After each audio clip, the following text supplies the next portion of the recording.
आज से प्रोजेनी शुरू करते हैं। प्रोजेनी में देखते हैं चाइल्ड बर्थ के बारे में। तो सबसे पहले अपने अपने गुरुदेव का ध्यान करते हुए, गुरु ब्रह्मा गुरु विष्णु गुरुदेवो महेश्वरः, गुरु साक्षात परब्रह्म तस्मै श्री गुरुवे नमः। वक्रतुंड महाकाय सूर्यकोटि समप्रभ, निर्विघ्न कुरु मे देव सर्वकार्येषु सर्वदा। तो एज यूजुअल ये आपको पता है टॉपिक्स कौन कौन से कवर करेंगे इसमें। चाइल्ड बर्थ के लिए फीमेल और मेल दोनों को क्या इंपॉर्टेंस है, दोनों के चार्ट में हमें क्या देखना है, कहाँ से प्रॉब्लम आ रही है। सबसे पहले चाइल्ड बर्थ की बात करेंगे, उसमें मेल का और फीमेल का।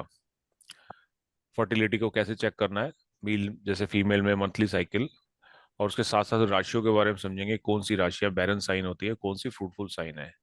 इसी तरीके से बीज स्पूत और क्षेत्र स्पूत को, जो कि प्रोक्रिएटिव पावर है मेल और फीमेल में।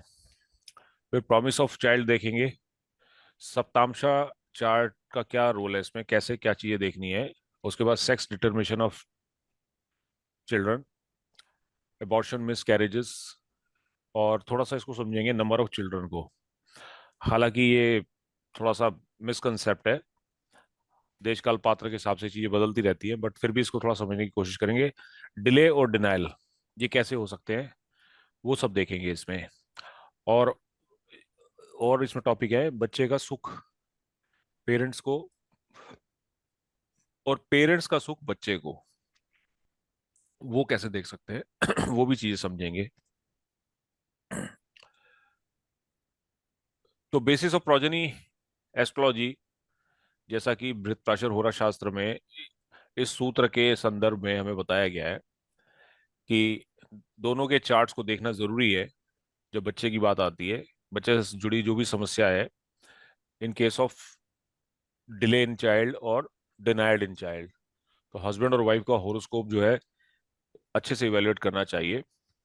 क्योंकि हस्बैंड जो है वो सीड है, वो बीज है, जो अपना डोनेट करता है स्पर्म, जो अपनी प्रोक्रिएटिव पावर दिखाता है, उसकी कितनी बीज की गुणवत्ता कैसी है, क्षमता कैसी है। और ऐसे ही वाइफ जो रिसीवर है, उसकी कंसीविंग पावर कैसी है, यानी कि क्षेत्र क्षेत्र कैसा है, यानी कि भूमि कैसी है, उपजाऊ है या प्रॉब्लमेटिक है। तो इन दोनों के कंसिडरेशन में, ऑब्जर्वेशन में हमें पता लग जाता है कि प्रॉब्लम एग्जैक्टली मेल में है या फीमेल में है। उसके अकॉर्डिंग फिर हम उसकी रेमेडी, जेमस्टोन्स, मेडिसिन या मंत्र वगैरह उसको सजेस्ट कर सकते हैं किसी भी नेटिव को, अगर प्रॉमिस इज देयर। प्रॉमिस नहीं है तो फिर कुछ नहीं हो सकता। प्रॉमिस है, प्रॉब्लम है, तो उस प्रॉब्लम का निदान किया जा सकता है। फिर इसके साथ साथ टाइमिंग ऑफ इवेंट की बात करेंगे कि बच्चा कैसे और कब होगा, या किन दशाओं में, और गोचर में उसकी क्या रोल रहता है, उस सबको समझेंगे।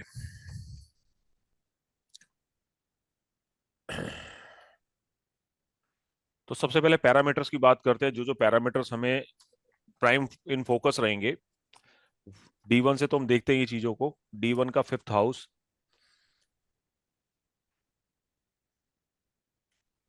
है ना, इसमें D1 को ही देखेंगे। चलित का इसमें इंपॉर्टेंस कम होता है थोड़ा सा, चलित देखने की आवश्यकता नहीं पड़ती। केवल डिविजनल चार्ट जैसे नवामशा चार्ट, सप्तामशा चार्ट, और उसके साथ साथ चंद्र लगन का भी इंपॉर्टेंट रोल होता है। और उसके बाद फिर 20 फुट और क्षेत्र फुट निकालना और उनको पढ़ना सीखेंगे। इनका बहुत इंपॉर्टेंस रोल है, और इसका कंसिडरेशन पैरामीटर्स में इसको भी आपको चेक करना है।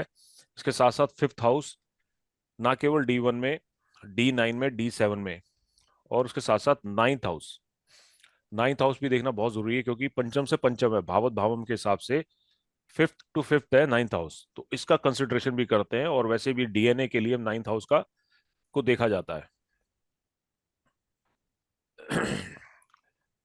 और मुख्यतः इन सभी डिविजनल चार्ट्स में D1 D9 D7 में इनके लग्न और इनके लग्न के लॉर्ड, उनकी पोजीशन को अच्छे से एनालाइज करना चाहिए। और स्त्रियों का पंचम भाव और पुरुषों का 11वां भाव, 11वां भाव, ये भी देखना बहुत जरूरी होता है।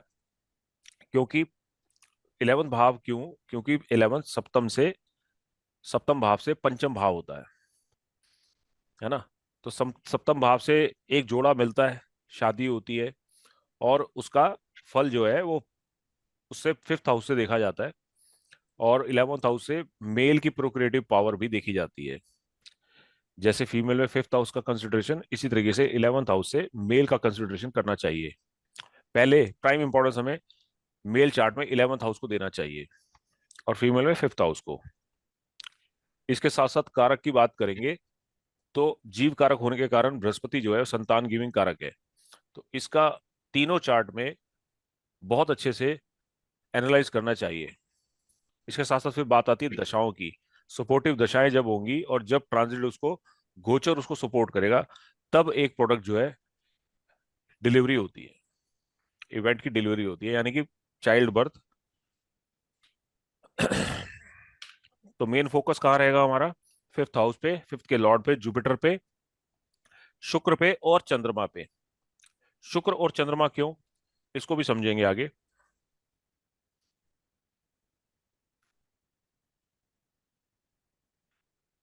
तो जैसा हमें मालूम है कि फिफ्थ हाउस जो है, फर्स्ट हाउस नेटिव स्वयं होता है, सेकंड हाउस फैमिली ग्रोथ का है, एडिशन इन फैमिली, या कुटुंब भी बोलते हैं इसको, है ना, फैमिली ग्रोथ का है। ऐसे ही फर्स्ट भाव जो है, ये ओवरऑल चिल्ड्रन के लिए भी कंसिडर किया जाता है, और स्पेसिफिकली आपका फर्स्ट चाइल्ड। सप्तम भाव सेकंड चाइल्ड के लिए, और नवम भाव थर्ड चाइल्ड के लिए देखा जाता है, D1 में, D9 में, और स्पेसिफिकली D7 में। सिक्स हाउस, जब फीमेल की बात करते हैं तो सिक्स हाउस जो है वो लेबर पेन,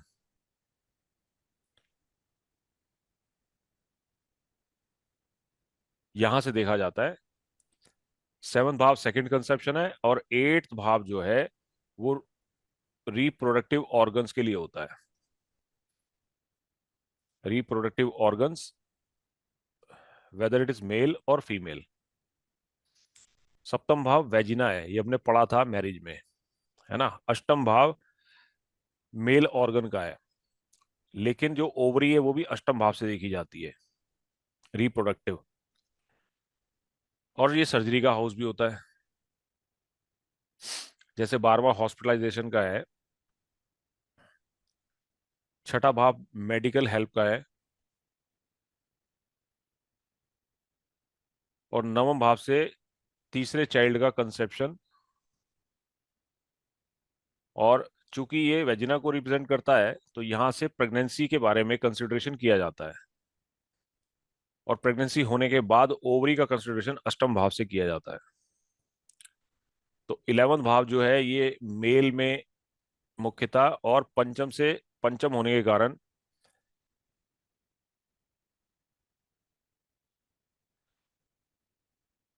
ये पंचम भाव नेटिव का है, और ये पंचम भाव पार्टनर का है।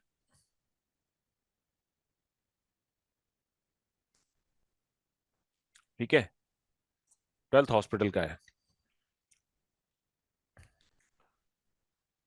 और एबॉर्शन के केसेस में यदि गर्भ जो है 3 महीने ठहर जाता है, 3 महीने के बाद जो है एबॉर्शन अगर किसी केस में आएगा, तो it is considered as a child, first child, first या सेकंड या थर्ड, इसको चाइल्ड की गिनती में लिया जाता है। ऐसा शास्त्रों में बताया है। 3 महीने के बाद एबॉर्शन हो जाए, मिस कैरेज हो जाए, तो इसको चाइल्ड कंसिडर किया जाता है। कई विद्वानों का मत है कि बच्चे का जन्म, जब बच्चा जन्म लेता है, उसके बाद जब पहली सांस लेता है, तब उसका जन्म माना जाएगा। लेकिन इसमें दो मत है। मिसकैरेज के केस में भी शास्त्रों में बताया गया है कि थर्ड मंथ के बाद बच्चे में जान आ जाती है, माँ के पेट में प्राण वायु उसमें संचालित होनी शुरू हो जाती है, और उसके बाद यदि कुछ ऐसी मिसहैपनिंग होती है तो उसे बच्चा गिना जाए, बच्चे के तौर पे गिना जाए उसको। तो फर्स्ट हाउस, फर्स्ट D1 में राशि चार्ट में मुख्यतः सबसे पहले पंचम भाव को हमें देखना चाहिए, सबसे पहले पंचम भाव का कंसिडरेशन D1 से हमें देखना चाहिए। डजेंट मैटर कि चाइल्ड से संबंधित कोई भी सवाल आपके सामने आया हो, कोई भी सवाल हो, whether it is child, whether child is there or there is no child, or they are seeking child or they are having trouble in getting child, तो कोई भी बच्चे से संबंधित सवाल आता है तो सबसे पहले D1 में आपने पंचम भाव का अच्छे से एनालिसिस करना है। सिद्धांत वही है, बेसिक पैरामीटर वही है हमारे, कि क्या फिफ्थ हाउस एंड फिफ्थ का लॉर्ड, ये दो चीजें हमें देखनी है। क्या फिफ्थ हाउस पाप कर्तरी में है या शुभ कर्तरी में है, क्या प्लेसमेंट के अनुरूप उसमें पापी ग्रह बैठे हैं, पाप प्रभाव में है या शुभ प्रभाव में है। पापी प्लेनेट वही रहेंगे, राहु केतु शनि मंगल, और यहां पे सूर्य को भी आप थोड़ा सा प्रॉब्लमेटिक मान सकते हो, सन को। तो किसी हाउस की खूबसूरती कैसे हो सकती है, कोई बताएगा मुझे? किसी हाउस की खूबसूरती कैसे पता लगती है? अगर उस हाउस का उसका लॉर्ड उसमें बैठा हो, हम पाप हाउस का की बात कर बैठा रहे हैं, हो। सबसे पहले हाउस की बात कर रहे हैं। हाउस की खूबसूरती या मजबूती कह लो, है ना, हम्म। या स्ट्रेंथ कह लो। तो शुभ कत्री में होना शुभ चाहिए। कर्तरी में होगा। सबसे और पहले तो शुभ एस्पेक्ट, कर्तरी में हो, एस्पेक्ट भी शुभ हो, शुभ बेनिफिट के। शुभ प्लेनेट बैठा हो या शुभ प्लेनेट देख रहा हो, हाँ। आस्पेक्ट हो। हम्म। सिलसिलेवार चलो ना, सीरीज से अच्छा। चलो। हाँ। सबसे पहले तो क्या क्या वो शुभ प्रभाव में है या पाप प्रभाव में है। हम्म। तो पाप प्रभाव सबसे पहले इंपॉर्टेंस है, क्योंकि आपके पास जो प्रॉब्लम आएगी वो प्रॉब्लमेटिक चार्ट आएगा। हम्म। तो पहले आपने देखना है क्या वो हाउस जो है वो हैप्पीली प्लेस्ड है या पाप कर्तरी में है। दूसरा, क्या उसमें कुछ पापी ग्रह बैठे हैं, अगर नहीं बैठे तो क्या पापी ग्रह का आस्पेक्ट आ रहा है। ये तो बात होगी हाउस की। और ऐसे ही इसके लॉर्ड को आप देखोगे कुंडली में, क्या वो शुभ भावों में बैठा है, शुभ प्रभाव में है। शुभ प्रभाव मतलब शुभ कर्तरी में है या पाप कर्तरी में है, पापी प्लेनेट के द्वारा दृष्ट है या कंजंक्ट है। तो दोनों का कंसिडरेशन हमें करना चाहिए जब भी हम किसी भी इवेंट की बात करते हैं या कोई भी कंसिडरेशन करते हैं, किसी भाव से जुड़ी समस्या को या इवेंट को देखते हैं। तो सबसे पहले हम उस हाउस को और उसके लॉर्ड को, उसकी स्थिति को देखते हैं D1 में। इसके बाद तीसरी बात मैंने क्या की थी, कारक। हर भाव का एक कारक होता है ना। यस। यस। तो जब आप भाव को देख लो, यानी कि हाउस को देख लो, उसके लॉर्ड को देख लो, उसके बाद फिर जो कारक बनता है, जो कारक है, जो भी इवेंट है आपका या जो भी आपका क्वेश्चन है, उसका कारक, जैसे इस केस में बृहस्पति है, तो कारक का भी कंसिडरेशन इसी तरीके से करते हैं, क्या वो शुभ प्रभाव में है, पाप प्रभाव में है, पापी प्लेनेट के साथ बैठा है, या शुभ एस्पेक्ट में है, पाप एस्पेक्ट में है, पाप हाउस में है, त्रिक हाउसेज में है, कितना डैमेज है वो, है ना, क्या ज्यादा डैमेज है या गुंजाइश है वहां पे, रिकवरी की गुंजाइश है ना, ये चीज हम देखते हैं। मान लो आपने फिफ्थ लॉर्ड की बात की, फिफ्थ लॉर्ड मान लो मरकरी है, मरकरी होगा फिफ्थ का लॉर्ड। अब मरकरी क्या 6 8 12 में बैठा है, तो एक ब्लेमिश आ गया, एक नेगेटिव पॉइंट आ गया। अगर at the same time mercury के साथ पापी प्लेनेट बैठे हैं, राहु केतु शनि मंगल, सूर्य तो साथ ही रहता है जनरली, है ना, और क्या ये पाप पाप कर्तरी में है क्या, इसके दोनों तरफ पापी प्लेनेट बैठे हैं, तो जितना ज्यादा नेगेटिव पॉइंट होंगे उतना ज्यादा वो प्लेनेट आपको एफ्लिक्शन में दिखाई देगा, उतनी ज्यादा प्रॉब्लम जो होगी वो सीवियर होगी। यहां से आप चीजों को एसेस कर सकते हो। उसके बाद बारी आती है फिर पंचम भाव में बैठे हुए प्लेनेट की, और उसके साथ साथ पंचम भाव पे पड़ने वाली दृष्टियां, क्या शुभ दृष्टियां हैं, अशुभ दृष्टियां हैं। उसके साथ साथ फिर पंचम के लॉर्ड को और उसके एसोसिएशन को, और उसके कौन से भाव में प्लेसमेंट है। ये सारे पॉइंट जब आप दिमाग में रखोगे तो दुनिया का कोई भी प्रश्न आ जाए, किसी भी भाव से संबंधित कोई भी सवाल हो, आप उसको बड़े अच्छे से एनालिसिस कर लोगे। ये हम बात कर रहे हैं D1 की। D1 में देखना आपको ये सारी चीजें। इसके बाद जो सेकंड मोस्ट इंपॉर्टेंट चार्ट है एज पर महर्षि पराशरा जी, चाहे वो षड वर्ग में, चाहे सप्त वर्ग में, चाहे दश वर्ग में, और चाहे षोडश वर्ग की बात की है उन्होंने, 16 वर्गा, 10 वर्गा, 7 वर्गा या 6 वर्गा कुंडलियों में second most important chart is D9। ये हमें पता है। तो जो चीजें हमने D1 में देखी हैं वही चीजें हम D9 में भी देखेंगे, एनालाइज करेंगे।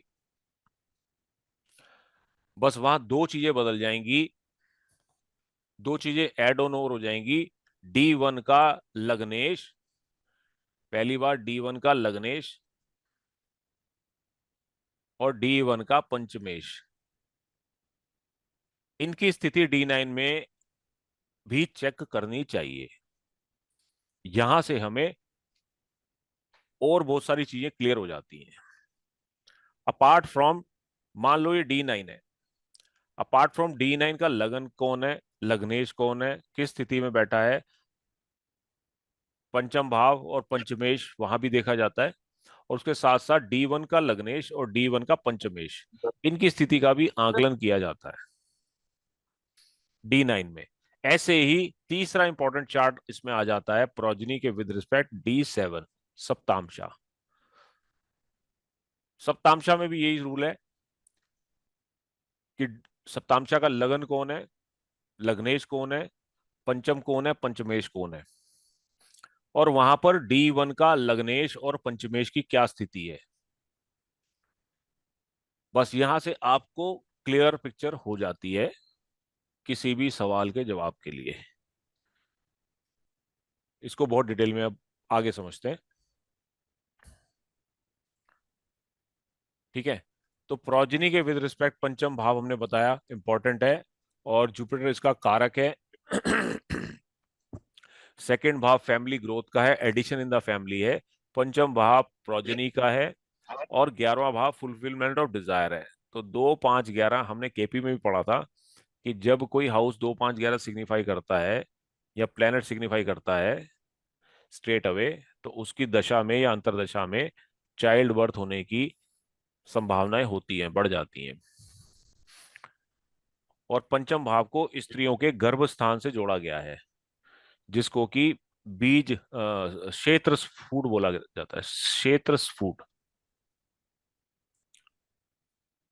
और मेल में 11वें भाव को बीज स्थान बोला गया है, यानी कि सीड की quality, quality of the seed.